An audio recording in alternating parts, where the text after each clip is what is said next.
Hello everyone, welcome to our channel. इस video से हम स्टार्ट करेंगे मेंटेनेंस का कॉन्सेप्ट। लास्ट वीडियो में हमने security board for keeping peace and good behaviour complete किया था। तो मेंटेनेंस का कॉन्सेप्ट बहुत ही इंपॉर्टेंट है और बीएनएस के सेक्शन 144 में ये गिवन है।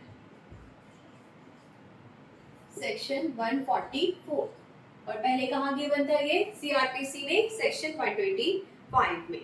तो मेंटेनेंस का कॉन्सेप्ट मतलब मेंटेनेंस देनी होती है, कुछ अमाउंट जो है वो देना होता है, अलाउंसेस जो है वो देने होते हैं। इसको हम पहले एक डायग्राम से देखते हैं।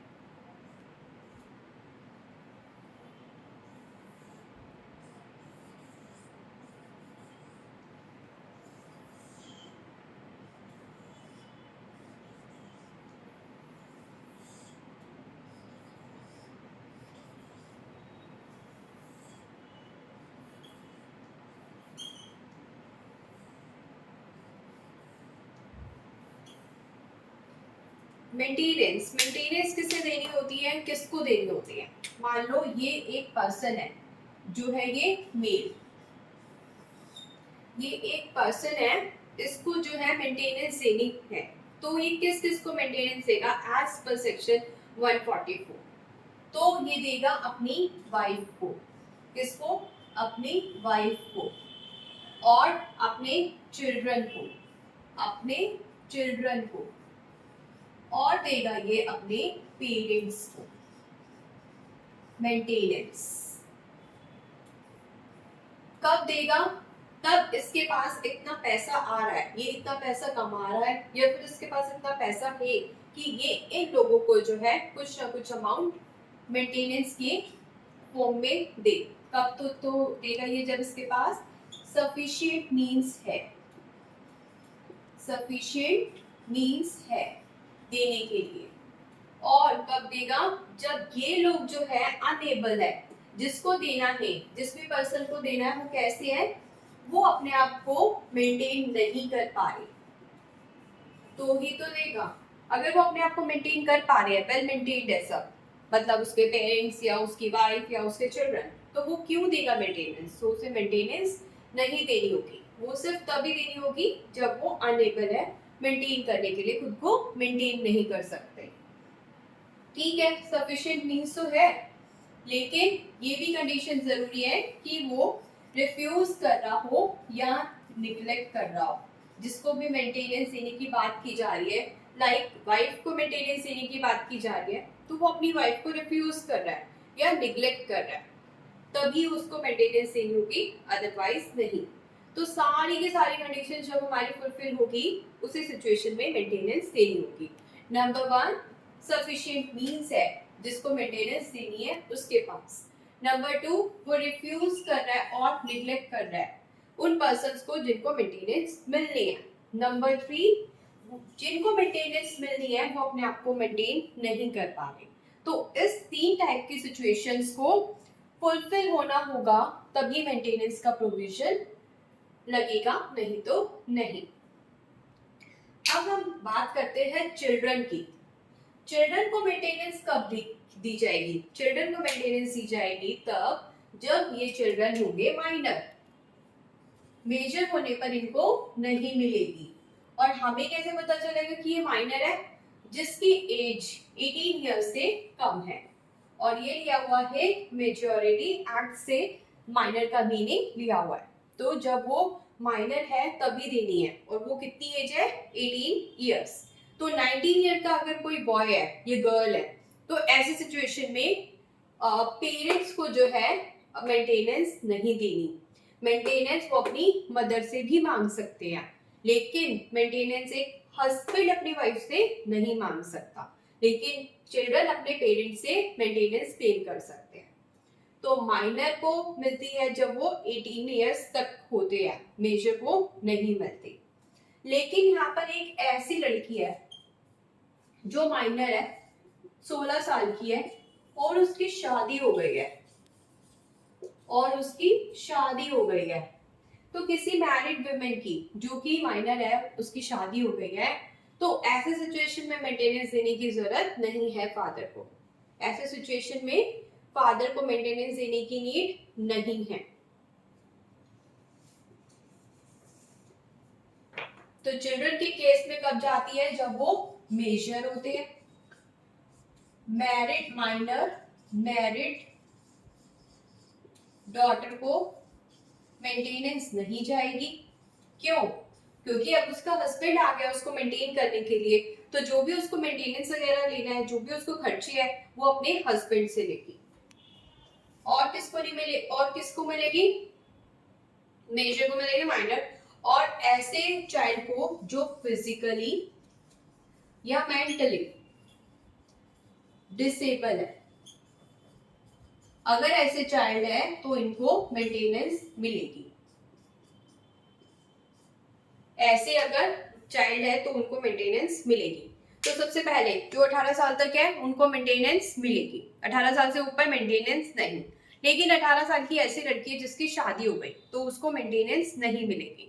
लेकिन 18 साल से ऐसे बच्चे, चाहे लड़का हो चाहे लड़की हो, फिजिकली या मेंटली डिसेबल्ड है और अपने आप को मेंटेन नहीं कर पा रहे, उनको कोई इंजरी हो गई थी या शुरू से ही कोई इंजरी थी, तो ऐसे लोगों को शुरू से ही मेंटेनेंस मिलेगी। और कब तक मिलेगी? जब तक वो ठीक नहीं हो जाते। तो उन सब लोगों को मेंटेनेंस दी जाएगी। तो हमने देखा कि किस किस को मेंटेनेंस मिलेगी। मिलती है पेरेंट्स को, चिल्ड्रन को और वाइफ को। ठीक है, कब मिलती है? जिसको देनी है उसके पास सफिशिएंट मींस है और वो रिफ्यूज कर रहा है, निग्लेक्ट कर रहा है, और सामने वाला बंदा जो है वो अपने आप को मेंटेन नहीं कर पा रहा, तब मिलती है। और बच्चों के केस में माइनर को मिलती है, अनमैरिड वुमेन को नहीं मिलती। फिजिकली या मेंटली डिसेबल्ड है उसको मिलने ही मिलनी है।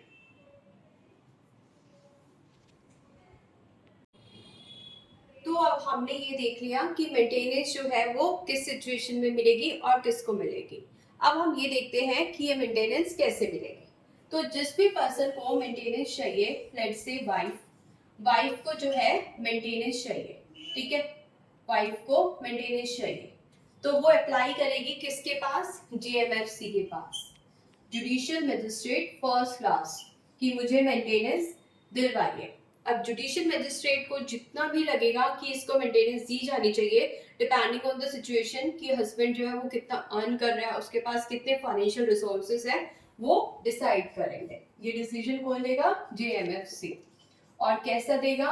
अलाउंस मंथली, मंथली अलाउंस जाएगा, मंथ टू मंथ बेसिस पर। ठीक है, कितना जाना है जेएमएफसी डिसाइड करेंगे। तो वाइफ को मेंटेनेंस चाहिए, हो जाएगी जेएमएफसी के पास, जेएमएफसी डिसाइड करेंगे कि कितना मेंटेनेंस दिया जाना चाहिए। मेंटेनेंस जो है मंथली जाएगा और मंथली अलाउंस डिसाइड किया जाएगा जेएमएफसी के द्वारा।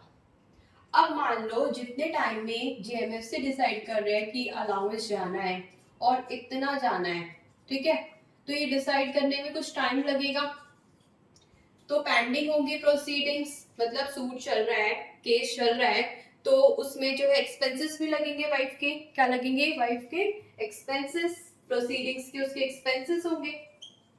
साथ ही साथ वो कुछ एक्सपेंस कर लिया अपने आप को मेंटेन करने के लिए, तो मेंटेन करने के लिए भी उसे जो है कुछ चार्जेस चाहिए होंगे।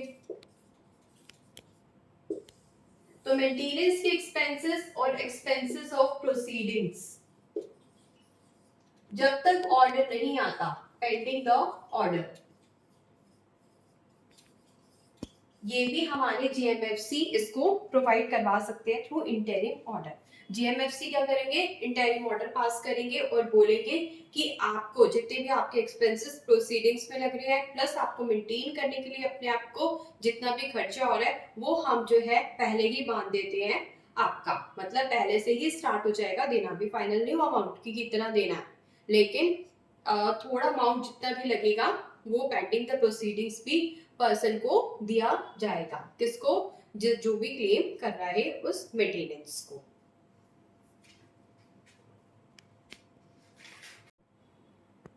तो अब हमारे जीएमएफसी ऑर्डर कर देंगे इंटरिम मेंटेनेंस के लिए, और ये इंटरिम मेंटेनेंस का ऑर्डर जो है उसे कितने दिन में देना होगा? 60 डेज के अंदर अंदर ये ऑर्डर देना होगा, जब भी एप्लीकेशन लगा दी गई है। तो इन्होंने एप्लीकेशन लगाई थी 1 मई को, 1 मई को, तो 60 डेज काउंट कर लेंगे हम यहाँ से 31 और 29, तो 30 जून तक जो है डिसीजन आ जाना चाहिए। इनफैक्ट 29 जून तक डिसीजन आ जाना चाहिए और इंटायर मेंटेनेंस जो है वो फाइनल हो जानी चाहिए। अब जो भी इसका हस्बैंड होगा वो मेंटेनेंस को देगा अपनी वाइफ को, हस्बैंड अपनी वाइफ को मेंटेनेंस देना स्टार्ट कर देगा। इन केस ये हस्बैंड जो है वो मेंटेनेंस नहीं देता, ये हस्बैंड जो है मेंटेनेंस नहीं देता, तो क्या कर देंगे, इसको जेल में डाल देंगे। कितने टाइम के लिए, 1 महीने के लिए। फिर 1 महीना कंप्लीट हो गया, जेल में रहा, फिर से मेंटेनेंस नहीं दी तो फिर से 1 महीना जेल में। तो इस तरीके से अगर ये मेंटेनेंस नहीं देगा तो इसे जेल में डाल देंगे। लेकिन इन केस ये जो हस्बैंड है वो अपनी वाइफ को मेंटेनेंस दे देता है, 1 महीना, 2 महीना, 3 महीना, 3 महीने से मेंटेनेंस दे दी, 4th मंथ इसने मेंटेनेंस नहीं दी, तो उस 4th मंथ में इसको जेल में डाल दिया जाएगा। कहाँ डाल दिया जाएगा, जेल में। लेकिन ये 15 दिन बाद मेंटेनेंस दे देता है, तो कितने दिन के लिए इसे जेल में डाला जाएगा, बाकी 15 दिन के लिए। इनफैक्ट वो 15 दिन वो पहले ही काट चुका है, तो 15 दिन के लिए उसे फ्री कर दिया जाएगा। अब नेक्स्ट मंथ आएगा, नेक्स्ट मंथ भी देखेंगे कि वो मेंटेनेंस दे रहा है या नहीं, नहीं देगा तो जेल में डाल देंगे और दे देगा तो फ्री कर देंगे, और 10 दिन बाद देगा तो 20 दिन के लिए फ्री कर देंगे और 10 दिन के लिए जेल में। तो इस तरीके से ये प्रोसेस चलता रहता है, तो इस तरीके से ये प्रोसेस चलता रहता है।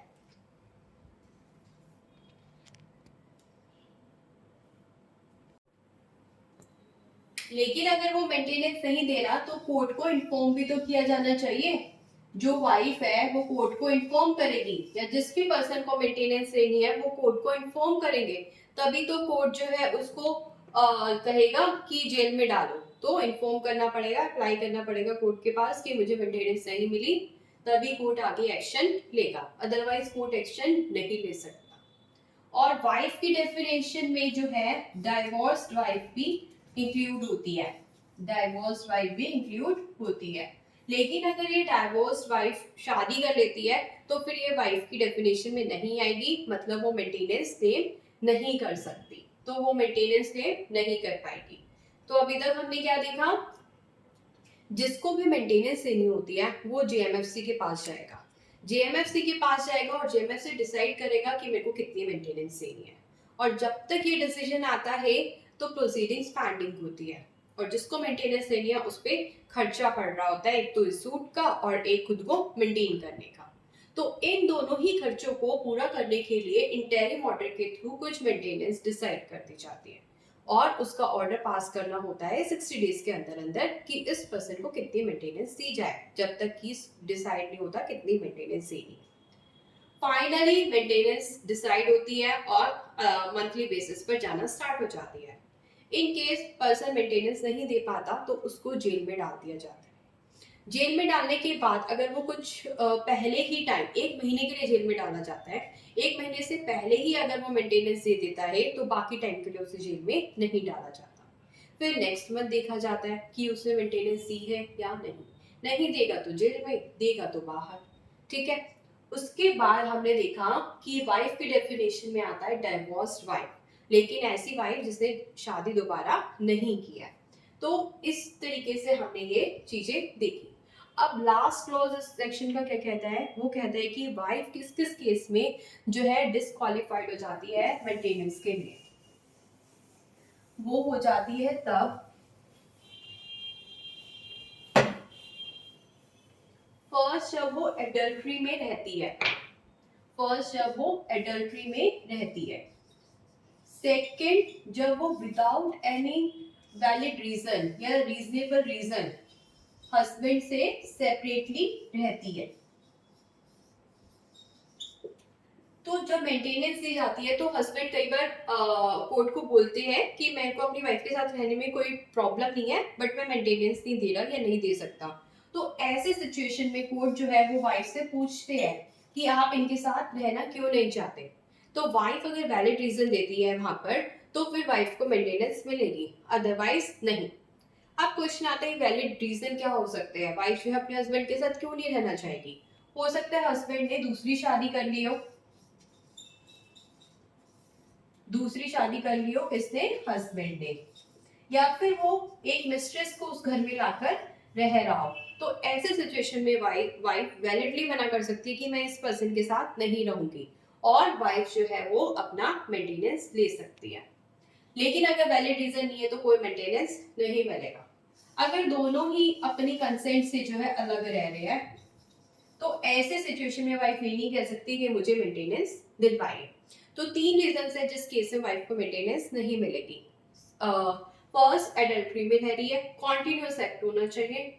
सेकंड, वैलिड रीजन है सेपरेटली रहने का। थर्ड, म्यूचुअल कंसेंट से दोनों अलग रह रहे हैं। तो ये था कॉन्सेप्ट मेंटेनेंस का। Thank you.